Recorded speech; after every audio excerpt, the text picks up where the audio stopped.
Ya Rasulullah, ya Nabi. Alam.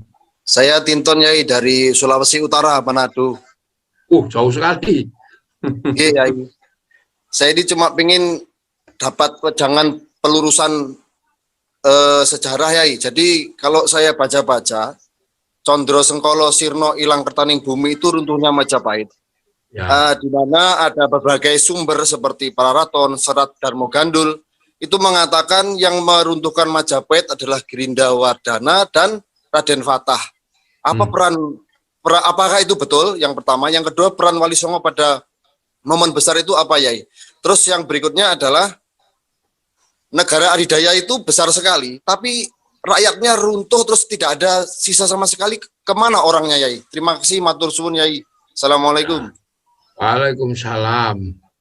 Jadi Majapahit itu dibangun itu adalah rangkaian panjang dari kerajaan Mataram di Jawa Tengah. Mataram di Jawa Tengah sempat kuat, tapi karena ledakan gunung Merapi dan ini pecah. Yang Wangsa Sailendra ke Palembang membesarkan Sriwijaya di zaman Balaputra Dewa, yang Wangsa Sindok timur. Jadi cikal bakal Kadiri, Toho. Kemudian ada Tumapel kecil dipimpin Tunggul Ametung. Tunggul Ametung dilala punya istri yang sangat cantik namanya Kendedes. Kendedes direbut sama Kenaro. Lah Kenaro begitu jadi Adipati Tumapel menyerang Kediri tahun 1222. Itu kalau era kerajaan Islam Samudra Pasai zaman Malikus Soleh, Malikus Zohir. Nah 1222 perang Ganter, Kediri kalah Kertajaya. Berdirilah Singasari. Singasari dipimpin oleh Kenaro, kemudian diteruskan oleh Anusapati, teruskan Tohjoyo, teruskan Ranggawuni, teruskan Kertanegara.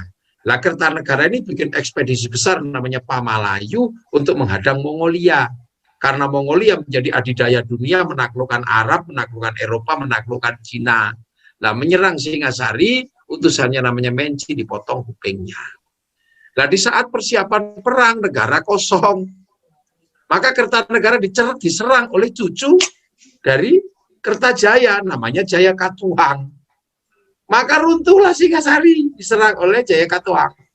Lah, Jaya Katuang diserang oleh Raden Wijaya, menantu Kertanegara. 3 anak perempuannya dinikah sama Raden Wijaya. Raden Wijaya dari kerajaan Pajajaran dari Jawa Barat, Terah Siliwangi. Nah, diserang oleh Wijaya, maka Jaya Katuang hancur. Nah, Wijaya kemudian mendirikan Majapahit. Lah Majapahit terus bergerak. Lah di zaman Brawijaya V, ini cucu buyut Jaya Katuang balas dendam, namanya Girindra Wardana. Nah, itulah maka kemudian kerajaan Majapahit kosong diserang oleh Girindra Wardana. Lah Girindra Wardana diserang oleh Raden Fatah, anak Brawijaya V. Jadi Raden Fatah itu bukan nyerang bapaknya. Raden Fatah itu menyerang Raja Kediri yang menguasai Majapahit. Itu sejarah yang dikenal dengan Sirno Ilang Kertaning Bumi. Nah, akan tetapi kemudian sejarah itu dirubah, gitu loh, masuk dalam sejarah Belanda mulai dirubah. Itu yang merubah sejarah itu ada namanya Ngabdullah. Ngabdullah ini orang santri yang kemudian ikut Belanda. Itu. Nah, itu yang kemudian dikenal dengan penulis Sabdo Palon Noyo Genggong pada versi baru, di mana yang nyerang Majapahit adalah Raden Fatah. Jadi dibikin seolah-olah bahwa bapak itu menyerang, anak itu menyerang bapak. Jadi proses disinformasi historis ada di situ. Termasuk bahwa kemudian Ngabdullah inilah yang nulis Sabdo Palon Noyo Genggong. Itu.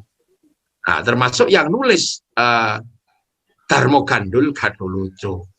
Jadi itu di situ. Jadi peranan Raden Fatah itu bukan menyerang Majapahit yang bapaknya, tapi menyerang Raja Kediri yang namanya Girindrawardhana yang menguasai Majapahit, karena Girindrawardhana menyerang bapaknya Raden Fatah namanya Brawijaya V.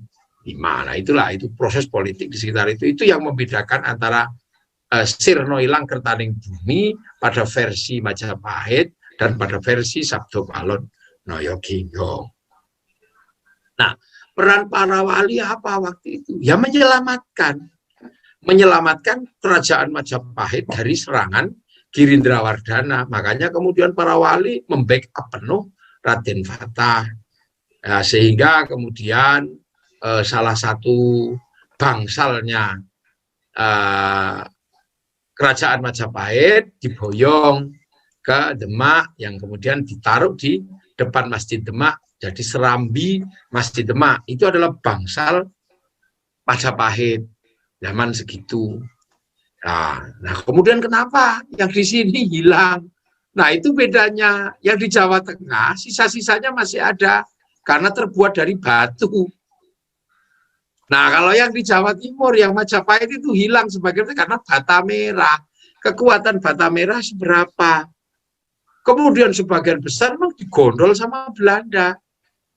Yang bagi orang Jawa waktu itu belum terlalu berharga, tapi Belanda sudah tahu bahwa itu berharga dan itu bisa dipakai untuk membuat missing link, untuk membuat mata rantai yang hilang. Sehingga jangan heran patung pun ada di sana. Makanya Gus Dur pernah marah-marah ketika Indonesia tidak mendapatkan moratorium penundaan pembayaran utang seperti yang diberikan pada Venezuela. Gus Dur marah. Kami menjadi miskin karena dijajah oleh Belanda. Kalau mau fair tata ulang dunia pertama, kembalikan patung Ken Dedes, kembalikan naskah Empu Sedah, naskah Empu Panulu, kembalikan kitab negara Kertagama, kembalikan Sutasoma, sebut semua. Jadi negeri jajahan itu menjadi ahistoris. Sebagaimana beberapa negara di Afrika sejarahnya hilang karena dibawa ke Eropa. Nah, inilah yang namanya sejarah kenapa kita banyak yang hilang. Untungnya kemudian di Belanda masih tersimpan rapi, jadi kita bisa belajar. Orang Sulawesi juga punya naskah besar, namanya Lagaligo. Sebuah prosa liris terpanjang dunia. Itu adanya juga di Leiden. Orang Makassar sendiri udah nggak nyimpen. Orang Sulawesi juga udah nggak nyimpen. Itulah ya. Itu yang bisa saya jelaskan. Kalau nanti bisa ketemu darat, kita bisa diskusi lebih panjang. Oke.